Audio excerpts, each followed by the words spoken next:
एक दिन की बात है, गजनी के दरबार में एक शिकारी हाजिर हुआ। उसके हाथ में एक खूबसूरत चकोर था, मगर वो चकोर आम चकोरों जैसा नहीं था। गौर से देखने पर मालूम हुआ कि उसका एक पाँव नहीं है। शिकारी ने बड़े फख्र से वो चकोर सुल्तान महमूद गजनवी के सामने पेश किया। सुल्तान ने उसे हैरत से देखा और पूछा, ये चकोर तो लंगड़ा है, एक पाँव भी नहीं है, इसकी कीमत क्या होगी? शिकारी ने मुस्कुराकर जवाब दिया, जहां पना, ये चकोर आम परिंदा नहीं है, ये बहुत कीमती है।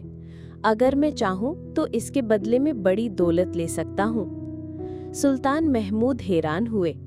ऐसा क्यों? ये तो माजूर है, इसमें आखिर खास बात क्या है?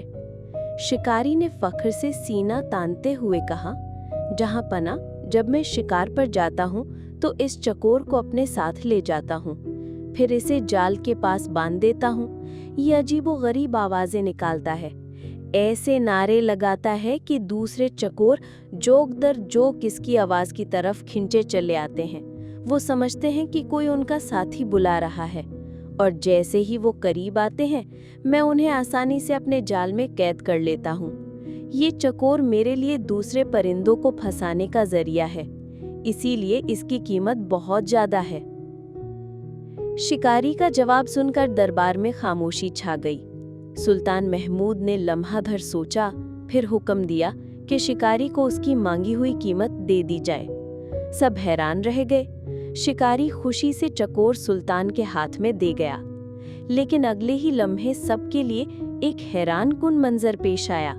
सुल्तान महमूद गजनवी ने अपनी तलवार उठाई और एक ही वार में उस चकोर का सर तन से जुदा कर दिया। दरबारी और शिकारी सब हैरतज़दा रह गए। शिकारी ने घबरा कर कहा, जहां पना, आपने इतनी कीमती कीमत देने के बाद इसे क्यों मार दिया? सुल्तान महमूद की आंखों में गजब और हिकमत दोनों झलक रहे थे। वो बोले, ऐसा परिंदा जो अपनी आवाज से दूसरों को जाल में फंसाए, जो अपने ही कबीले को दुश्मन के हाथों पकड़वाए, उसकी जिंदगी पर अफसोस करना बेकार है। जो अपने ही लोगों को बेचकर सिर्फ अपनी गरज पूरी करता है, उसका अंजाम यही होना चाहिए। सुल्तान के अल्फाज दरबार में गूंज उठे। सबने खामोशी के साथ इस नसीहत को दिल में उतार लिया।